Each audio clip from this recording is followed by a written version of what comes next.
un distrito donde estamos 926.000 personas y donde votan alrededor de 650.000 electores, un distrito grande que representa pues esa ciudad vibrante que es Guayaquil, que vivimos claro que sí. ¿Cómo del llegamos a esos comercio, del electores? trabajo.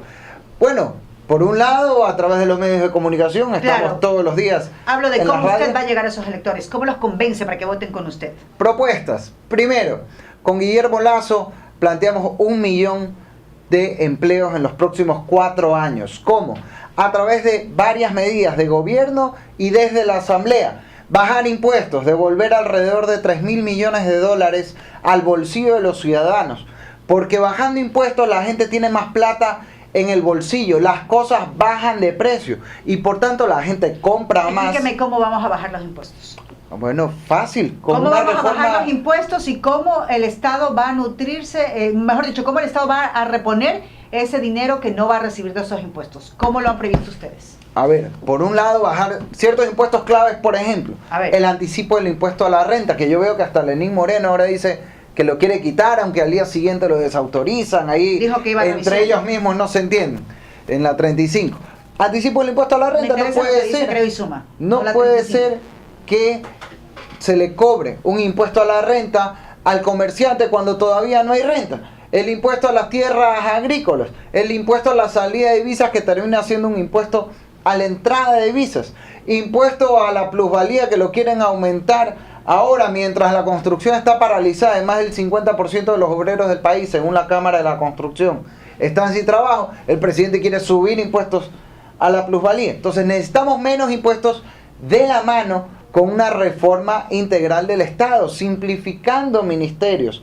Por ejemplo, reduciendo costos operativos en el área de la educación. Guillermo Lasso ha dicho, vamos a cerrar la CENESID para que esa plata vaya a fortalecer el programa de becas, pero se reduzca gasto innecesario en burocracia excesiva. Y con esa plata que va del Estado al bolsillo de los ciudadanos, se mueve la economía. Porque ¿qué ha pasado este año?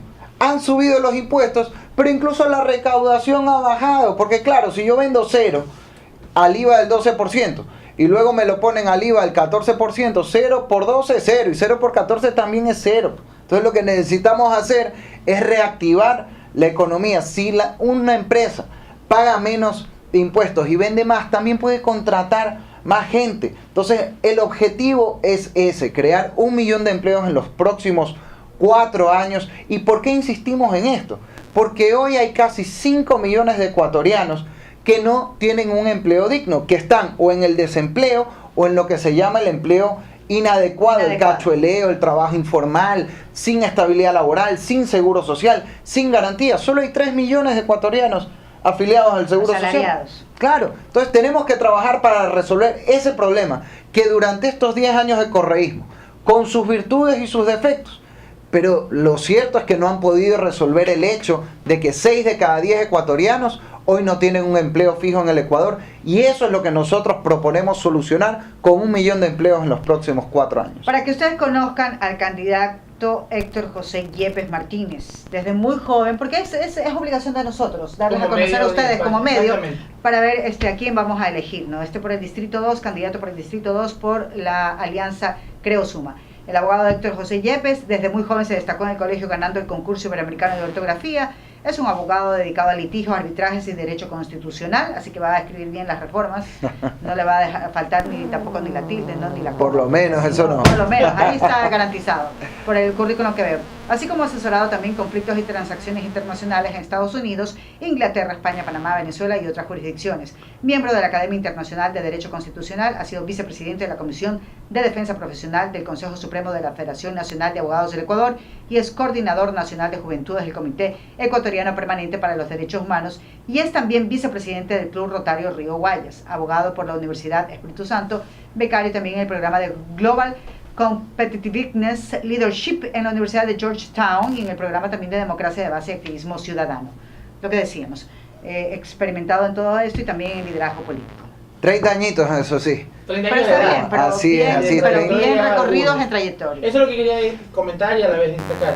Tiene una vasta experiencia en esto, pero digamos ya en palabras mayores, un curul en la asamblea, y lo recoge ya también la historia, son como decir ligas mayores, son leones que bien es cierto a veces subestiman a una persona por verla joven o no lo suficientemente pero está bien preparado. No, pues, pero por supuesto, yo a lo que voy es que nosotros lo sabemos, lo hemos leído y lo hemos manifestado, pero ¿cómo vas a hacer en el momento que te encuentres, si es que logra pasar a varios de tus compañeros de fórmula y de partido a la asamblea, con una asamblea no muy bien compactada, sino con varios, obviamente si digamos que gane la oposición, van a tener una ardua tarea que hacer? ¿Cómo llegarán a un consenso, dejando a un lado ideología y doctrina política, a un consenso de propuestas verdaderas en el legislativo? A ver, primero con el tema de la edad, que sí es importante aclararlo. Yo tengo 30 años, pero ojo, las 2/3 partes del país tenemos menos de 35 años. Y por tanto es totalmente normal que los jóvenes vayamos a la asamblea y tengamos una representación contundente. De hecho, creo que todavía nos estamos quedando cortos y debemos incentivar que más jóvenes participemos en el tema del empleo. Hay casi 900.000 jóvenes en el Ecuador que no estudian ni trabajan y tenemos que ir a solucionar ese gran problema de las drogas, la tentación a la delincuencia, no solo con el 1.000.000 de empleos para el adulto o el adulto mayor, sino para la gente joven, que a veces dicen, no, es que el joven va a venir a quitar el puesto de trabajo al quien lo tiene. Por eso necesitamos nuevos empleos, precisamente. Pero la pregunta que le hace Jaime. A ver, en el tema de cómo llegar a coincidencias, a consensos ahí en la asamblea. Yo pienso que hay algo sano hoy, y es que dentro de varias líneas estamos coincidiendo en ciertos temas fundamentales, a menos lo estamos diciendo en la campaña. Vamos a ver, y será un papel fundamental de los medios de comunicación hacer cumplir. Por ejemplo, todos decimos, hay que bajarse la superintendencia de comunicación, no puede ser que tengamos a un verdugo permanente atrás de los periodistas pagados con los impuestos de los ecuatorianos. Eso lo dice desde la derecha hasta la izquierda, todo el mundo. Ahora, hay que bajar el anticipo del impuesto a la renta, hasta lo vea Lenín Moreno, que no sabe si un día lo desautoriza o no. Otro consenso, hay que respetar las libertades de los ciudadanos que salen a manifestarse en las calles. Otro consenso. La pregunta es, ¿van a poderse despojar de la camiseta y de la doctrina del partido? Por supuesto, porque primero es nuevo. Claro. Sabe bien cómo se manejan los partidos. Claro. Por supuesto, sí, ya preguntó en su partido. Sí, totalmente. Y mire, nosotros vamos a ir no a alzar la mano, sino a defender a Guayaquil y a la provincia del Guayas, porque más allá de los distritos, al país, por supuesto. Ustedes pero no, por supuesto, además siempre el interés de Guayas va a ser el mismo que el interés del Ecuador, pero eso hay que tenerlo claro. O sea, si mañana Guillermo Lasso, que es el próximo presidente del Ecuador, se vuelve loco y quiere hacer algo que no dice el plan de gobierno, a nosotros estaremos siempre al lado de la gente. No creo que eso vaya a ocurrir, pero si llegara a pasar, siempre el rol del asambleísta tiene que ser de obedecer al pueblo, no de ser sumiso al presidente ni al caudillo de turno, esté en la presidencia o en otro lado. Tiene muy clara la premisa de que el asambleísta tiene que legislar y fiscalizar, más no ayudar ni ser plataforma para el presidente de turno, sea de la misma ideología política o no. Así es, como viceversa, si hubiera un presidente de otra línea, que sé que no va a pasar porque va a ser Guillermo Lasso, y uno estuviera de acuerdo en ciertas cosas, no por estar en otro partido uno va a negarse a cooperar en cosas que ayudan a la gente. Aquí no hay que ir ni a pelear por pelear, ni a agachar la cabeza por agachar la cabeza. Aquí hay que ir a la asamblea, como a cualquier otra instancia de servicio público, a resolver los problemas de la gente con independencia y con autonomía, porque para eso se eligen los asambleístas. Ya que usted habla de que hay que ir a defender a la gente, sabe que uno de los grandes problemas que hoy enfrentamos es el tema de la delincuencia, y hay muchos huecos en este Código de Procedimiento Penal que obviamente saltan a la vista cuando, por ejemplo, vemos por ahí que antisociales que tienen con todas las evidencias y a veces hasta con todos los hechos salen libres y pues se les abre la puerta a las rejas. Entonces, ¿cuál sería su aporte en la Asamblea en ese sentido? ¿Cuál cree que serían los cambios que se deben hacer fundamentalmente en el Código de Procedimiento Penal para poder ayudar en el tema de mayores castigos o mayores sanciones para quienes delinquen? A ver, ahí tenemos que ir a restringir la facultad de los jueces para poder sustituir la prisión preventiva en casos de alarma social. Pues no puede ser que un violador pues lo dejen ir así nomás. Tienen que haber casos estipulados, pero también gran parte de eso, y luego yo como litigante, que como estudiante de Derecho y luego como abogado de los 19 años estoy trabajando en esto, también eso queda mucho a la calidad de los jueces que tenemos, porque a veces la ley marca ciertos parámetros, pero al final del día es el juez el que toma la decisión, y por eso es importante tener una justicia independiente, para que no esté a las órdenes del poder de turno, sino que sirva a la ciudadanía. Y en el tema de la delincuencia va también muy atado con la parte de empleo. La propuesta nuestra de 1 millón de ¿Ha empleos. existido justicia independiente de lo que usted ha podido estudiar en los últimos años? No, yo creo que no. Tampoco la había 100% antes, hay que aclarar. No, por eso le digo, en lo que he Así estudiado Siempre ha en todos sido los años. cuestionable y debatible. Así es, Pero el tema nunca de tanto como ahora. Nunca tanto como ahora, porque hoy uno tiene pues sentado en la presidencia del Consejo de la Judicatura al que era el secretario personal Entonces, ¿usted cree del que todo es presidente por de la la calidad República. y comportamiento y educación de los jueces? Ese es el O sea, factor no principal. cree que hay vacíos en el Hay que, en la- no, por supuesto. en el Hay código, por ejemplo, del que que, estoy especificando, código de procedimiento hay penal. que hacer precisiones en el COIP, en el Código Orgánico, orgánico, Integral, sí, Penal, penal. en materia de prisión preventiva. Hay que afinar ciertos tipos penales que son muy ambiguos. Por ejemplo, el tipo penal de terrorismo. Uno no puede meter ahí, alguien me miró feo, es terrorista. Entonces se utiliza eso para persecución política. Los Un tipos mecanismo penales que tienen que usan para- estar muy definidos y estrictos en cuanto a el lenguaje que se utiliza, porque de lo contrario son hasta inconstitucionales.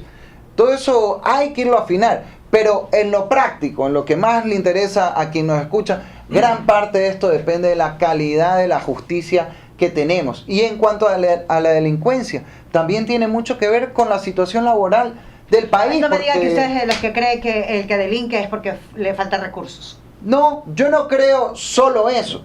Pero ojo, también es verdad que cuando uno tiene al 60% del país sin un empleo digno, se genera un caldo de cultivo para la delincuencia. Y una manera de prevenir la delincuencia es también generando oportunidades reales para que la gente se pueda desarrollar. Si hoy tenemos a 900.000 jóvenes casi sin estudiar, porque no tienen cupo en la universidad, porque quieren ser ingenieros y lo mandan a ser abogados, porque quieren estudiar en Guayaquil y lo mandan a Riobamba, porque quieren ir a una universidad privada pero no consiguen crédito, o el Banco del Pacífico presta el 9-10% de interés y no lo pueden pagar.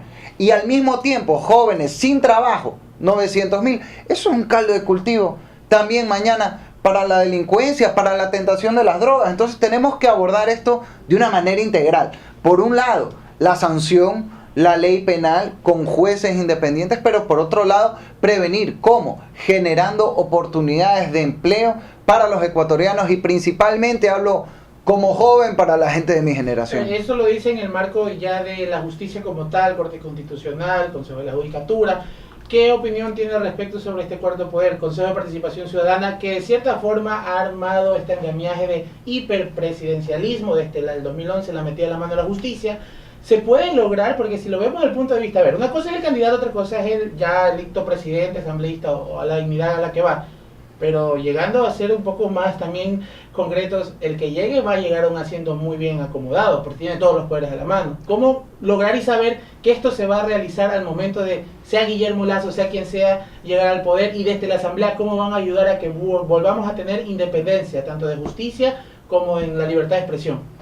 A ver, nosotros hemos sido claros en eso. Aquí no se trata de dejar montado el mismo esquema para que venga otro a aprovecharse de él. El cuarto poder o quinto poder, depende de cómo lo quiera ver, hay que desaparecerlo mediante una consulta popular, que el pueblo elija mandar a su casa a autoridades de control e ir a un sistema de transición, a un sistema además con veeduría de las Naciones Unidas, para garantizar que hay un mecanismo de selección de autoridades imparcial, porque lo que hoy ocurre, más allá de las personas, que alguno puede ser mejor u otro peor, es un problema del sistema. Uno tiene a gente elegida para fiscalizar por los mismos que tienen que ser fiscalizados. Es como el perro que se persigue su propia cola, y ahí se ven los resultados. Pues luego de 10 años de haber manejado más plata que nunca, resulta que hay funcionarios de petroleras que hasta tienen la plata metida, escondida en el techo.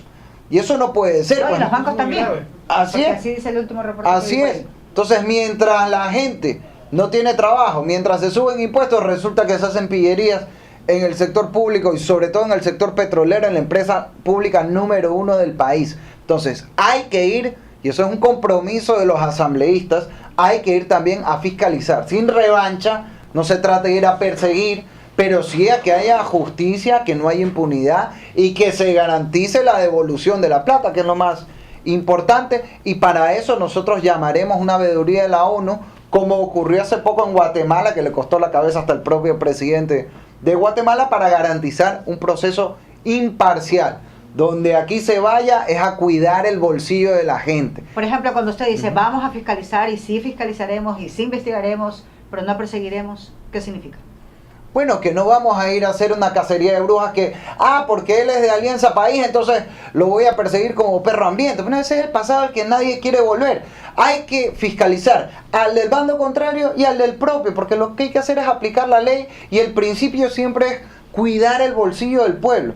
Y si alguien toca el bolsillo del pueblo para lo que no se debe, esa persona tiene que ser sancionada, sea mi amigo, mi adversario o no. Usted está consciente que tiene que ir a servir nada más. Por supuesto, es que esa es la tarea. Servir y que le pague la asamblea un sueldo, ¿no? Claro. Abogado Yepes, Verónica, tenemos una pregunta de uno de nuestros oyentes a través de Twitter. Richard Castro le pregunta a usted, al candidato asambleísta, ¿más rigidez laboral o por fin la flexibilidad laboral para vencer la pobreza? ¿Qué opina respecto de esto? A ver, yo pienso que la ley laboral se tiene que ajustar a la realidad del trabajo en el Ecuador. Por ejemplo, tiene que haber contratos ajustados a la realidad del sector agrícola, hoy no existe. Tiene que permitirse la contratación por horas sin precarizar. Te pago el proporcional de las horas de seguro social del sueldo mínimo. Ojo, sin afectar los derechos del trabajador bajo ningún concepto, pero sí ajustarse, porque hoy por hoy tenemos un sistema tan rígido y sobre todo tan desconectado con la realidad del trabajador ecuatoriano, que es por eso que tenemos a 6 de cada 10 ecuatorianos fuera del sistema. Entonces ese es el peor de los mundos, porque entonces se trabaja en la informalidad, no tienes seguridad social, no tienes estabilidad laboral, no tienes contrato firmado, entonces ahí no hay en cambio ninguna garantía. Entonces hay que ajustar la ley laboral a la realidad y eso es parte, por supuesto, del proyecto de generar 1 millón de empleos en los próximos 4 años. Claro, eso es lo que le iba a decir. Ustedes han ofrecido 1 millón de empleos, entonces no es que van a precarizar, sino es que van a multiplicar los empleos. Así es, empleos dignos. Pues se pueden ahí utilizar un sinnúmero de mecanismos, porque si se va a generar empleos y se va a reducir impuestos y se va a tener más plata, entonces no hay ninguna situación de poder perjudicar al empleado. ¿Y considera que el Estado es un mal administrador, que solo la empresa privada debería ser proveedora de empleos? Ya para ir cerrando esta entrevista. Sí, porque ya tenemos la otra entrevistada. Sí, a ver, la empresa privada tiene que ser el principal generador de empleo. Y hoy, bueno, evidentemente la gente que trabaja en el gobierno es empleado del gobierno y también tiene que haber eso siempre que sea racional y que sea exclusivamente para lo indispensable. Pero el gran motor de la economía tiene que ser el sector privado, que da 9 de cada 10 puestos de trabajo hoy en el Ecuador. 11:38. Bueno, mil gracias al abogado Héctor Yepes por haber estado con nosotros. Muchas gracias. Solo si me candidato permite, por el Distrito 2 para la Asamblea 2. Por Creo y Suma.